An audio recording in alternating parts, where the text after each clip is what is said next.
The third step to getting your non-resident Virginia concealed carry permit is to just gather a few papers and then mail it all in. So by now you should have a certificate for completing a firearm safety course, which you got in step 1, and a completed form SP248 that you filled out in step 2, along with the addresses sheet that you're going to include with it. Go ahead and print all those documents out if you haven't already and sign form SP248. Once you have all that paperwork, the certificate, form SP248, and the list of addresses that you've lived at in the past 5 years, there are just a few more things to gather before mailing it all in. You need to print out a photocopy of a government-issued photo ID, something like a driver's license or a passport. So go ahead and print that out, take that paper, and then put it with all your other papers. You also need to include a 2" by 2" photo of yourself taken within the past 6 months for them to use on the permit. While you could technically take this picture at home, there are a whole lot of requirements that you need to meet, so I'd highly recommend just going to Walmart or Walgreens, pay them like $6 and have them take it for you. Once you have your 2" by 2" passport photo, take it and stick it with your stack of papers to mail in. The next thing you need to do is get fingerprinted. It sounds a little bit intimidating, but it's actually super easy. Just Google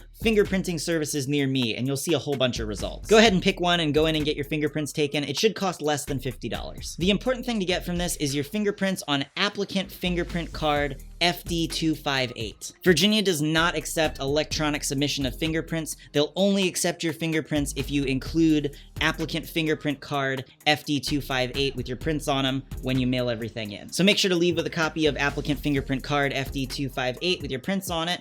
Take that card and then put it with the rest of your papers. The final thing is just to pay the application fee, which is $100. You can pay with a cashier's check or a money order made payable to the Virginia State Police. And you can get money orders at just like the post office or Walmart. You basically just pay the amount that the money order is for and then write out who it's to. So go ahead and take that money order or cashier's check and include it with the rest of the papers to mail in. And that's it. So just as a checklist here, you should be including a certificate for completing a firearm safety course, a filled out copy of form SP248, along with an attached sheet with all the addresses that you've lived at in the past 5 years, a photocopy of a government-issued photo ID, along with a 2" by 2" passport photo for them to use for you on the permit, your fingerprints on applicant fingerprint card FD258, and a money order or cashier's check for the application fee made out to the Virginia State Police. Now you're just going to take all that, put it in an envelope, and mail it to the correct department of the Virginia State Police. To get the correct address, you can go ahead and click the button below this video labeled Address, and that'll take you to this webpage. You just want to scroll down a tiny little bit, and this is the address right here. That's it. Slap some stamps on it, throw it in the mailbox, and your concealed carry permit should arrive within a month or 2. If our website's been helpful in really simplifying the process for you, consider making a donation. We're totally community funded, and we're trying to reach as many people as possible. Also, if you have any friends that are interested in getting their concealed carry permit, or you know someone who's just turned 21, make sure to link them to our site, armamerica.org. Alright guys, well that's it for the video. Thanks for helping make America a safer place.